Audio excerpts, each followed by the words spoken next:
otimista agora, você ganhou a presidência. Tá. E qual que é o primeiro passo? Ó, uma das maiores dificuldades que você vai ter é o Congresso. Sim. O Congresso ele é composto só dos maiores mafiosos do Brasil, em sua maioria, vamos dizer, tem gente boa lá, como tem na maioria dos lugares, mas é um lugar difícil de se lidar, certo? Para você aprovar as reformas que você provavelmente vai querer fazer como presidente, você vai precisar do Congresso. Claro. Né? Você pode falar que você vai compor uma onda e você vai passar muitas novas candidaturas nessa próxima eleição e eles vão te ajudar, ok? Mas isso parece utópico pra caralho. A verdade é que não vai conseguir a maioria do Congresso e ainda vai ter que lidar com os caras, né? Como que você lida com os caras? Porque esse foi um dos maiores problemas do Bolsonaro ele como presidente, entendeu? Tipo, ele queria governar, mas ele por ser o Bolsonaro, ser inábil de se comunicar, inábil politicamente, ele teve que comprar os caras, entendeu? Comprou com as verbas, qual que é o nome? Emendas emendas auxiliares. As emendas, como é que é? Não, auxiliares? Deve ser isso. Emendas, Orçamento secreto. Isso, orçamento exato. secreto. Que é bilhões e bilhões que ele usa pra meio que ganhar poder político ali Abraçou dentro. o Centrão. E aí, mas... tipo, Aquilo que ele falava que não ia fazer, não vou chamar nunca o Centrão para governar. Hoje vai lá o chefe da Casa Civil, o ministro mais importante dele, que manda hoje até no Paulo Guedes, é do Centrão. Né? Como que você faz isso, cara? Como que você governa e passa coisas no Congresso sem abrir a perna pra esses caras? Porque até agora foi uma missão impossível pra todo mundo que tentou. Não, eu vou te dizer o seguinte, Marco. Primeiro, não existe isso. O país está mal e o presidente é bom. Tá? O país está mal porque o presidente é ruim. Então tá na conta dele. Tá na conta do Bolsonaro. Moro, desculpa, deixa esse chato aqui um pouquinho. Puxa o microfone pra tu. Tá, perdão. Tá na conta do Bolsonaro. Tá na conta do Bolsonaro o desemprego, tá? A inflação, tá? A demora nas vacinas e essa atitude dele maluca de ser contra a vacina, de ser a favor da Covid, sei lá, não dá para entender isso. Tá na conta dele o desmantelamento da corrupção e tá na conta dele o Lula. O Lula só tá voltando porque esse governo é muito ruim. Tá? E as pessoas estão tão desesperadas porque não querem mais o Bolsonaro que estão pensando, pô, vou votar no Lula. Então, por isso que a gente tem que oferecer alternativa. Vou dizer, ele é culpado por tudo isso sozinho? Não. Agora, quando o país vai mal, quem que é o culpado? É a senhorinha que rala todo dia, trabalha, é o pai de família lá que pega o ônibus, vai trabalhar e a pessoa que está passando fome, o cara no sertão que está caçando lagarto, eles são culpados? Ou é o cara que está sentado na cadeira de presidente da República? Sim. O maior culpado é o cara que está sentado na cadeira de presidente da República. Que ele teve dificuldade com o Congresso? Teve. Que ele teve dificuldade com o Supremo? Teve. Que o Congresso e o Supremo também cometeram muitas decisões erradas? Pra mim, os três Sim. poderes estão capenga, velho. Agora, o país vai mal porque o presidente é ruim. E Mas não é uma só por questão causa pessoal. dele, né? Não é só por causa dele, né? Mas não... Tipo, eu entendo que Sim, ele mas é não um mau gestor da coisa toda, mas é que, como você falou, Não é que sozinho. o Brasil também não é só a presidência, tem Sim, todos os... não é sozinho. Mas assim, o que eu não consigo aceitar, às vezes é aquela noção assim, o país vai mal, mas o presidente é ótimo, porque não deixaram ele governar. Isso é conversa. Não, com certeza. Né? Ele Isso é não tinha que conversa. pôr Por o Aras exemplo, lá. Ele não tinha que pôr o Aras lá. Ele não tinha que fazer um monte de coisa. Esse é um exemplo. Ele tinha que ter sido contra a vacina. Não. Ele tinha que ficar falando para as pessoas que a pandemia é uma gripezinha, que não tem perigo nenhum, que não precisa usar máscara, que a solução é todo mundo pegar a doença, e a gente tem aí 620 mil vítimas. Não estou dizendo que ele é culpado pelo vírus. Não é.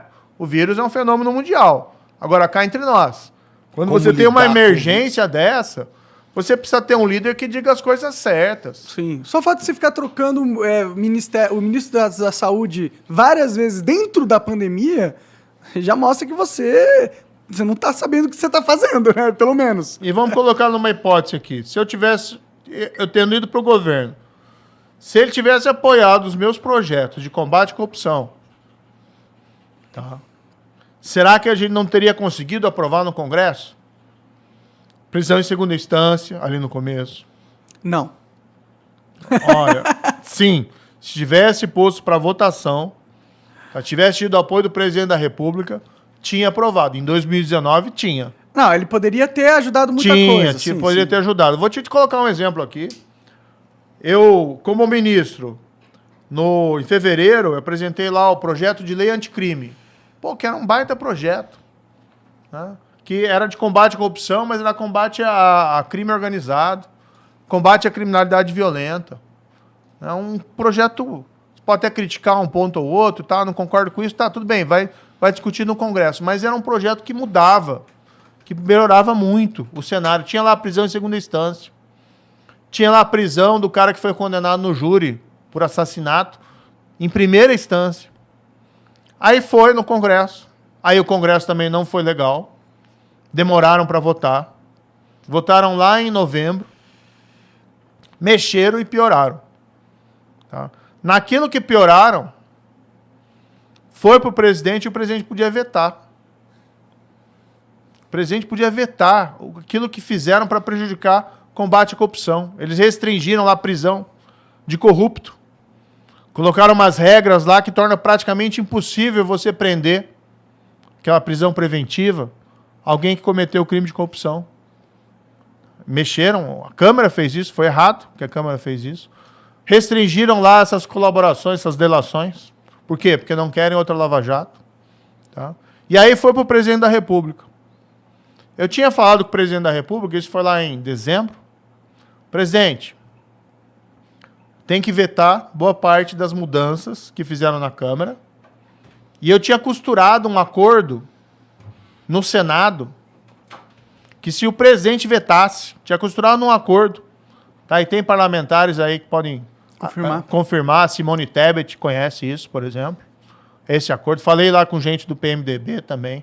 Na época, o líder do governo, até o Fernando Bezerra, o Eduardo Braga, Simone Tebet, o Muda Senado.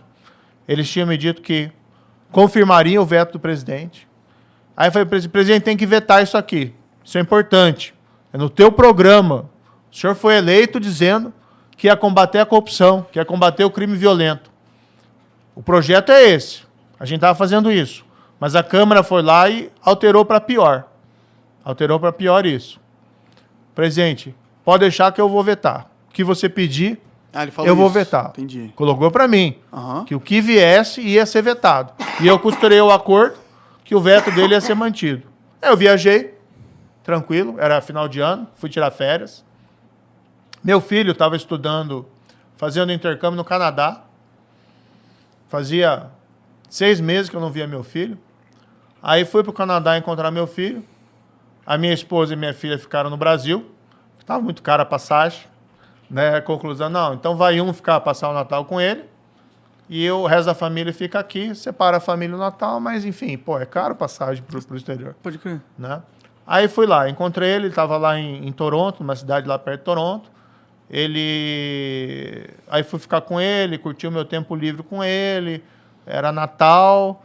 No dia 23 de dezembro, a gente pegou um carro e foi para uma estação lá de esqui, que ele gosta de esquiar. É caro também, mas estava fazendo um esforço ali. Natal, pô. Para Natal, para ele poder esquiar. E de viagem, conversando com meu filho, daí me ligam lá do Planalto. O ministro lá que auxiliava o Bolsonaro, e me diz, olha, o negócio é o seguinte, o presidente vai vetar, vai acolher parte dos seus pedidos de veto e outros não.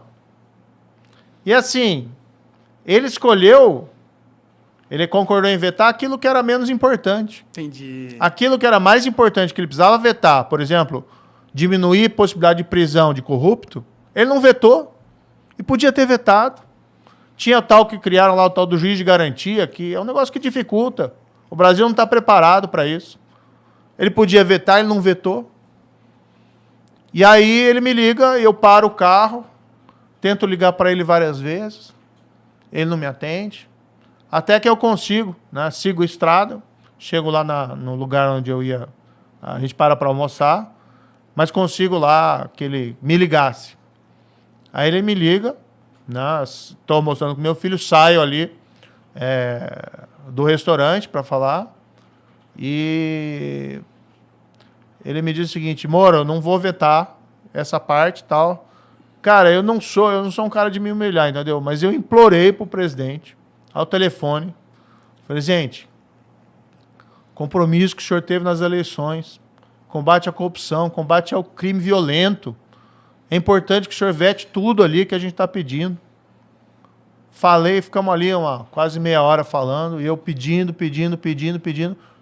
Moro, quando você voltar, a gente se encontra que eu vou explicar para você.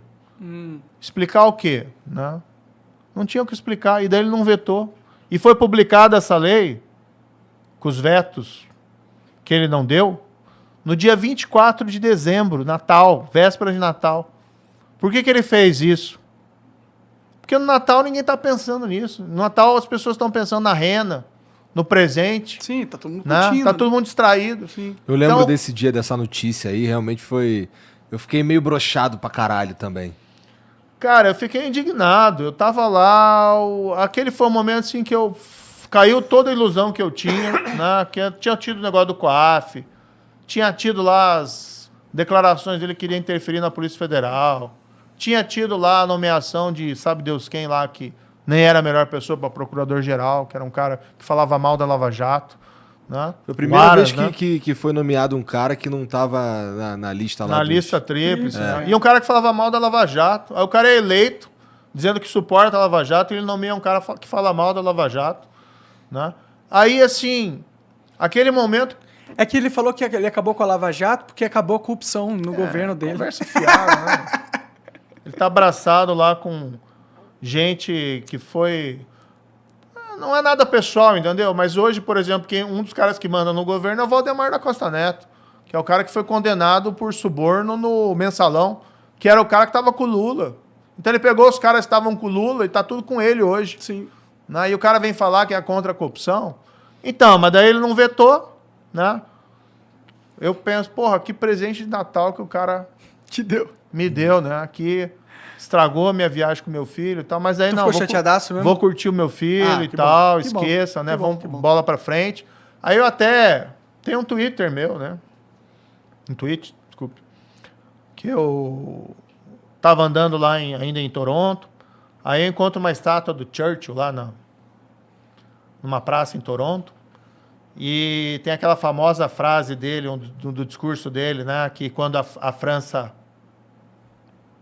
cai, né, na Segunda Guerra, frente aos nazistas, e ele faz um discurso inflamado, e ele basicamente, we shall never surrender, nós nunca vamos nos render, vamos lutar na praia, vamos lutar nas colinas, vamos lutar até o fim, nunca nos renderemos, e vamos ganhar essa parada, né? Então daí eu peguei até, vi aquilo lá, tirei uma foto, postei, que era mais ou menos o meu estado de espírito, entendeu?